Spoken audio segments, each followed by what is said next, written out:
Welcome to the Living the Dream podcast with Curveball. If you believe, you can achieve.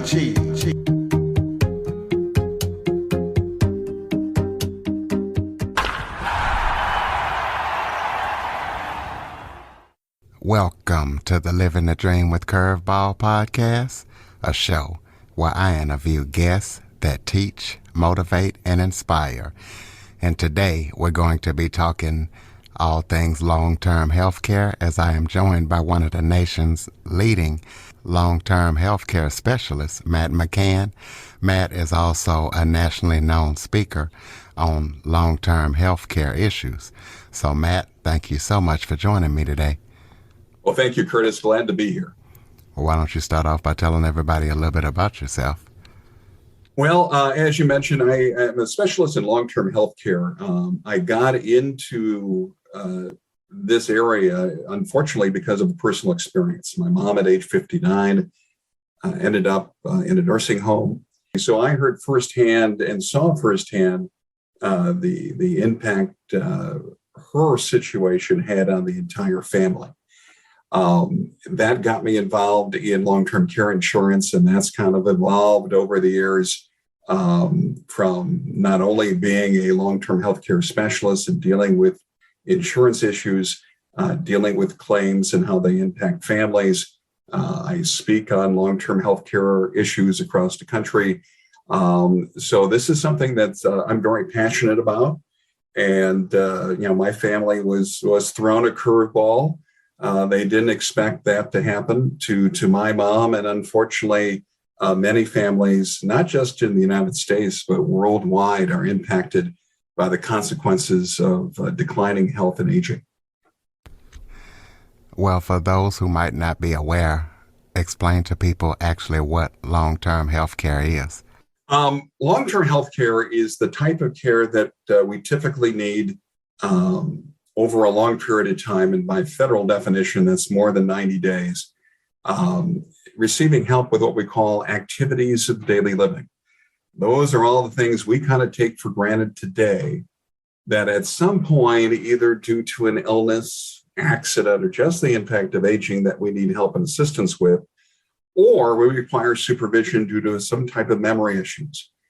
Now, when we look at and think about activities of daily living, think about all the things that we do routinely that we don't think twice about. Eating, dressing, moving from point A to point B, going to the bathroom, bathing, all these types of things that at some point we need help with. And when we need help with it, that either means family members must do that, or we pay for professionals to help us at home or in a long-term care facility. What a lot of people are completely unaware of is that health insurance that we have while we are in our working years, or Medicare when we're 65 and older, will not pay for most of this long-term health care. That means the consequences are either on our back pockets, our savings and investments, or family members must become caregivers. And of course, that's a physical and emotionally demanding job. And it's really tough for adult children or a spouse to juggle their jobs and other family responsibilities with that of being a caregiver. Why do you feel that planning for long-term health care is important? Well, I think it really comes down to the consequences of not being prepared. And of course, Medicaid, which is the medical welfare program in the United States, is the primary payer of long-term health care in the United States. And much of that is because people are not prepared. They either have little resources to start with, which is what Medicare or Medicaid rather is intended for, or they spend down all their savings to end up paying for care themselves. And once they exhaust all their assets, they end up on the Medicaid program. So by being prepared, you have access to quality care options. You get to safeguard income and assets. And probably just as important, you give loved ones the time to be family. There's a physical, emotional, and sometimes even a financial burden that adult children have when a loved one needs long-term health care. And people, unfortunately, don't think of this often until a family's in crisis, when something happens. And obviously, at that point, it's a little too late to plan. Where you talk about how Medicaid won't pay for most of your long-term care. What does health insurance and Medicaid pay towards long-term health care? Well, let's make sure we don't confuse Medicare and Medicaid. And it's easy to remember. Medicare care is health insurance for those 65 and older. We pay taxes our entire lives for the Medicare program. That becomes our primary health insurance when we're 65. Medicaid aid is the medical welfare program. It will pay for long-term health care, but only if you have little income and assets. Traditional health insurance and Medicare will only pay 100 days of skilled care. Now, that's not 100 days in our lifetime. That's 100 days per diagnosis. So you could have multiple events that trigger those 100 days. You fall, break a hip, there's 100 days. You have a stroke, there's another 100 days. But it's limited to skilled care, and it's limited to 100 days. But most long-term health care ends up being what we call custodial care. Custodial care is help with those activities of daily living that we were talking about, or supervision due to memory loss. And that is not covered by any health insurance or by Medicare or Medicare supplements. Again, Medicaid will pay for it only if you have little or no income and assets. The result is we end up having to pay for care out of pockets or having family caregivers take care of us unless we are been prepared and have long-term care insurance, and long-term care insurance will pay for those types of services. Well, give people who might not have long-term care insurance some tips on how they can pay for long-term care if they need it. Well, if you don't have long-term care insurance, you're going to have to find caregivers. There's a number of resources to do that. Most people want to be able to stay at home. I think there's very few people that want to go to a nursing home. And what we have found is nursing home use has dwindled over the last 10 years, especially even more so since the COVID-19 pandemic that, what has it been now, 2 years that we've gone through that. So people want to be able to stay at home in what we call age in place. And so if you can find a caregiver, whether it's a home health aide or other types of homemaker and companionship services that can take care of us, that's going to be ideal. The cost of care varies from location to location and depending on the type of service that you need. So if you're looking for care, those costs can run anywhere from $30, $40, $50, $60, even up to $100,000 a year, depending on the types of services you need and where you live. There's a great resource to find the cost of care. It's a website called LTC News. That's www.ltcnews.com. There's a cost of care calculator, and you can find where you live and the types of services, whether it's at home care, adult daycare, assisted living, and nursing home, and see what the costs are going to be. When you look at those costs, that's why planning and having some kind of insurance is helpful, because few of us can, pay for $50,000, $100,000 worth of care every year, especially if we need care when we're older, when we're on obviously a much tighter budget. What tips can you give family members trying to balance being a caregiver along with their jobs and careers? That's physically and emotionally demanding. There's a number of things that people can do if they find themselves being a caregiver. The first thing is to ask for help. And when you hear that, you might think, well, gee, that's common sense. The reality is generally it's a daughter or daughter-in-law that becomes the primary caregiver. And what we see is they often don't ask for help. They take it on themselves. And that stress is really difficult as they try to try to do their job and be a caregiver. So what happens often is they leave their job. They become a full-time caregiver, and their spouse, if they have a spouse, they have to take up the financial for the family.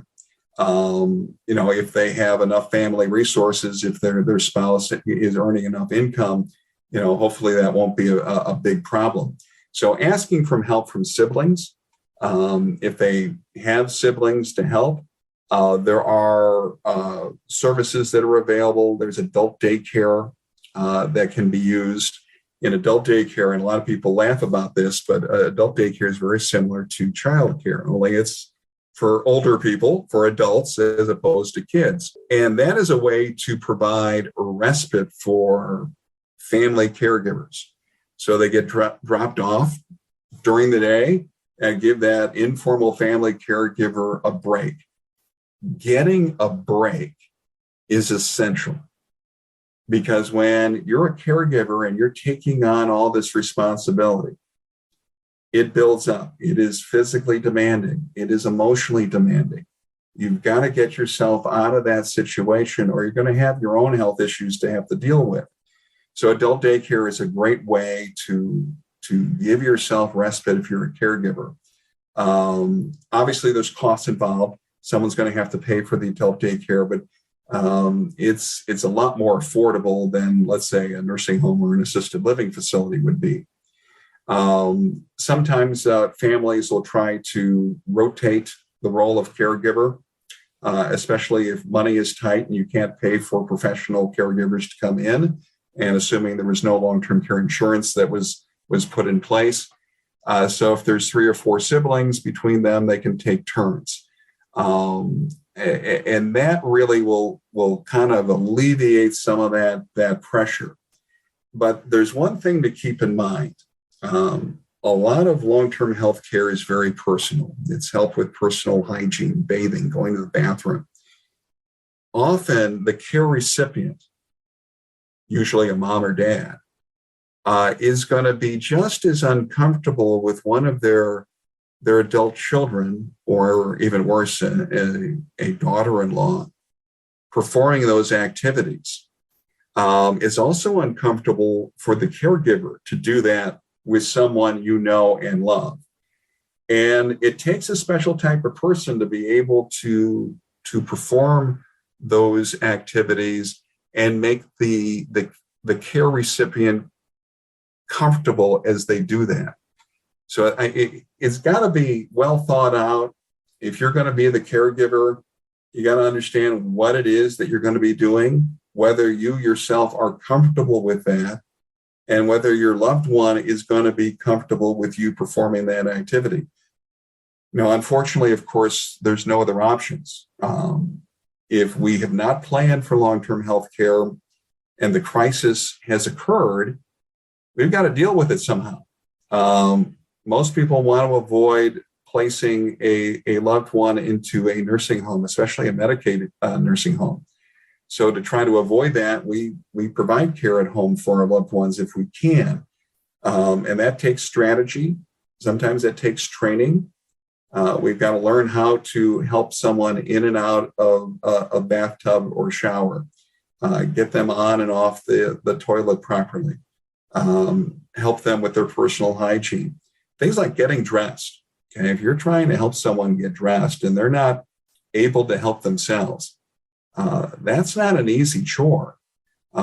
Even if someone's not that big. I mean, you take someone who's 5'10", 160 pounds, well, that's not that bad, right? But consider that dead weight. Trying to maneuver them, get them dressed, get them in and out of the bathroom, that sort of thing is not easy. I think one of the challenges, Curtis, that a lot of people have is they think that long-term care is just, sitting with a loved one, maybe helping them make a meal and help them pay their bills. And certainly sometimes that's all it is. But often with the progression of care, our needs progress, it becomes more difficult, and it will require a lot more effort on the caregiver to help that care recipient. And I think that's why, Curtis, having a plan in place before these changes occur will not only protect your savings, but will reduce some of the stress and anxiety on those you love. Well, you submitted to the House and Senate some testimony about long-term care. Tell us about that and tell us about the political impact of long-term care. Well, there's a lot involved. I know right now, Senator Tomey from Pennsylvania has introduced legislation that's being advanced in the Senate Finance Committee that would allow people to use money that's in their 401k or other qualified accounts, your IRA, 403b accounts, and use that money early without penalty while they're still working to pay for long-term care insurance. A lot of people, they have savings in their qualified accounts, in their IRAs, in their 401ks. And this money, there's penalties involved if you take it out early. So what this legislation, if passed and signed by the president, would allow you to use that money without penalty. 45 states have what we call long-term care partnership programs in place. And these are special long-term care insurance policies that provide dollar-for-dollar asset protection, or what a state bureaucrat would refer to as asset disregard. So in the event you were to exhaust all the money from a long-term care policy, you'd be able to legally shelter part of your estate based on the total amount of benefits paid by the policy and still qualify for Medicaid. In other words, you wouldn't have to be poor to be on Medicaid. It's an incentive to encourage people who are working to plan, and even a small policy can provide substantial asset protection. There's been, over the years, legislation that would increase tax incentives for people to purchase long-term care insurance policies on both the federal level and the state level. There are a handful of states that have state incentives in place to encourage such a purchase. But there is also what I would think, a disturbing thing being taken by a handful of states. The state of Washington has been the first one to do this. And what the state of Washington has done is they have instituted a payroll tax on 100% of earned income for anyone age 18 and over in the state of Washington, unless they own a long-term care policy. So for some people, especially those that earn $100,000 up, it's a very expensive tax. The money from this tax is to shore up the Medicaid program. But it's also kind of designed to help encourage people to buy long-term care insurance. So Washington's tax starts in 2023. Right now, California and New York State are both close to instituting their own long-term care taxes. There's a handful of other states that are in the process of thinking about this, and this could be a punitive way government is going to use the strong arm of taxation in a negative way to get people to plan or to generate revenue, or a combination thereof. So there's a lot of things that are going on. The problem of long-term health care is growing. We live in an aging society. There's a lot more people out there over 50 than there ever has been before. So you got the boomers, you've got the late boomers, which are the younger end of the baby boom generation. And then you got Generation X, which is just following a little bit younger under that. So there's a lot of people in their 40s, in their 50s, in their 60s, all getting older. And as we go to older, we all experience declines in health. Our bodies change, our health changes. And then, of course, everyone knows about Alzheimer's and other forms of dementia that are impacting so many people. And it's such a devastating way to live with memory loss, and the impact on family, of course, is tremendous. And so it's a huge issue, not just in the United States, but worldwide. And in the United States, since health insurance and Medicare don't pay for long-term care, and Medicaid will only if you're poor, that places that responsibility on families in finances. So I always encourage Congress, I've encouraged several administrations to expand tax incentives, to put in programs to make people more aware of the problem of long-term care. Don't know until they are in that crisis. That's one thing, if you can say the COVID-19 crisis had a good impact. One of the good things about that is it really put a light on the problem of long-term care. Of course, as you know, COVID-19 really impacted especially those that are older. As you're older, you have more comorbidities, and COVID-19 was devastating for people with existing health issues, and those that are older have obviously lots of existing health issues. And we saw on the news what happened to the nursing homes in New York State, for example.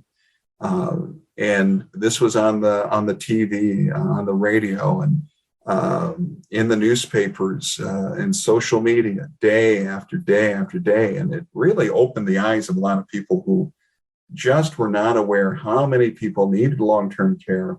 And of course, what was happening in those long-term care facilities because of COVID-19, not just for the care recipients, but the caregivers.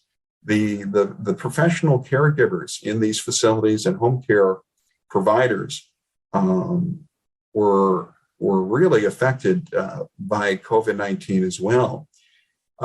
So it's much more aware. We can't be in denial of long-term care. And I think over time, as more people understand the problem, find out that long-term care insurance is actually affordable for most people, that they will plan. And I will tell you this, Curtis, you talk about the curveballs in life. Long-term care is one of those curveballs. And I'm a big baseball fan, and you can see those players, when there's a good curveball and that player, that batter is not prepared for it, they look really bad, right? And so in life, when we're thrown a curveball, if we're not prepared for it, it can be devastating. Everyone needs a plan for long-term care. Now, not everyone needs long-term care insurance, but everyone needs a plan. You need to tell your family what your preferences are. Everyone should have a medical power of attorney. Everyone should have a living will, which explicitly explains what your preferences are. They're easy to get. You get free living wills and power of attorneys downloaded off the internet. You don't need an attorney for that. And then everyone should have a discussion with their adult children on this matter. It's not an easy discussion. No one wants to talk about, death, but even fewer people seem to want to talk about aging and disability. Aging and disability is unfortunately part of life. And these conversations need to take place. Yeah, insurance is important. And for some people, it's really something that's really important. But everyone needs some kind of way to address long-term health care, and having the talk, having the conversation. Now, if you're younger, be proactive. Talk to your parents about long-term health care. Okay, so if you're in your 20s, your 30s, your 40s, maybe even if your parents are still active and relatively young, that is the time, by the way, to have the conversation. Not when you're 75, not when you're sitting in the nursing home. These conversations need to happen before. and it has to be a conversation with the entire family. It's tough, but next time everyone's at the house for dinner, have the talk, and down the road, the entire family will be very happy that that conversation had been started in advance before a crisis occurs. Well, talk about shopping for long-term care insurance. Give some tips or, best practices on shopping for long-term care insurance. Yeah, there are several types of long-term care insurance policies.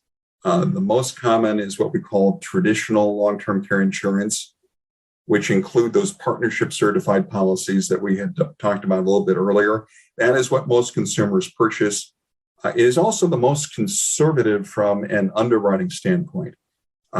These policies are medically underwriting, so you have to have you don't have to have perfect health, but you got to have reasonably good health to get it. Then we have what we call asset-based, or what the industry calls hybrid policies. These are life insurance or annuities with a rider for long-term health care.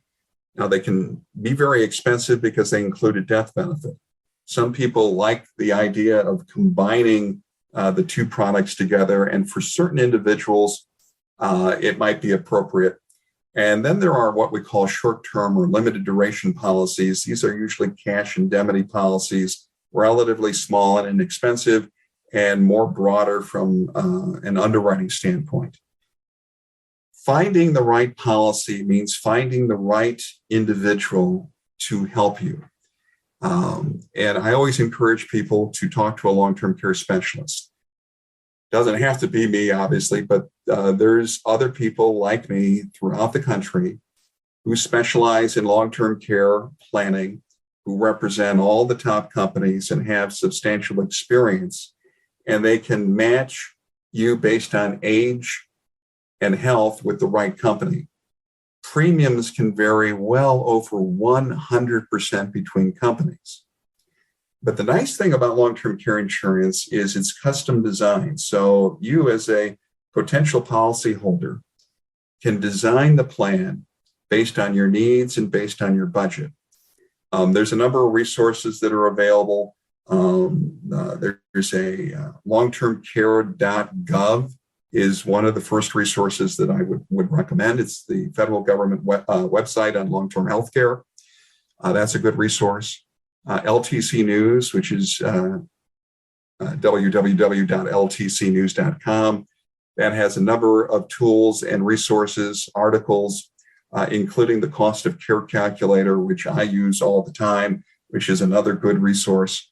If you obviously do a Google search into long-term care insurance, it'll bring up a lot of results as well. But I think it's important to understand that working with a specialist is important. The other thing to understand that these products are regulated jointly by the federal government and the states. So every insurance company has to file both their products and their pricing with the Department of Insurance. So no individual agent, agency, or advisor can give you special deals. Because of these regulations, there are consumer protections. There are guaranteed and regulated benefit triggers. There are tax incentives that are also available. So these consumer protections under Section 7702B of U.S. Code can provide a little bit of peace of mind for individuals and their families looking at finding coverage, knowing that there are protections on both the state level and the federal level. Most people who buy long-term care insurance are in their 50s. They do that as part of their retirement planning. When you're younger, a lot of people have other responsibilities. Well, I have younger clients, of course. Most of my clients are between ages 45 and 65. But whenever you do it, it's important to make sure you talk to a specialist who represents multiple companies and has experience in this area, who understands how the products work and how they're underwritten. And you can find affordable coverage that will really help you and your family appropriately. Do you have any current or upcoming projects that you're working on that people need to know about? Well, I am hoping soon to get back on the road and do speeches. I like to do speeches around the country. The COVID situation kind of put a stop to that. I've done programs like this, podcasts, and other types of interviews, and I will continue to do that.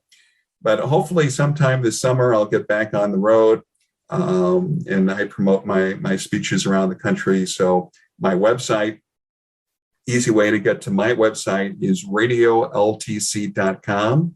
That's radioltc.com. That'll take you directly to my website. And there, of course, not only is there information about me, I do promote speaking engagements that I have. And of course, people can contact me through my website as well. I'm also on Twitter at McCan LTC. So if you want to check me out on Twitter as well, and I'm also on Facebook. If you just do a Google search on Matt McCan long-term care, I'm all over the place, and people should feel free to get a hold of me. I also get a lot of financial advisors and other insurance agents who contact me in addition to consumers, but I'm pretty much available and always open to help people across the country, both as a specialist in long-term care and also as a speaker on long-term care, aging, and caregiving. Well, you just answered my next question. Close us out with some final thoughts. Well, my final thought is this. We all hope to enjoy a life. We all want to, live the dream, whatever that dream is that we all have. As we get older, those dreams evolve, and we look forward to, a successful retirement. That's kind of what we all work for. We want to be able to save enough money to be healthy and active in our retirement years. And we have to understand that takes planning. And we have to understand that we're going to have a few curveballs along the way. And one of those are the consequences of aging.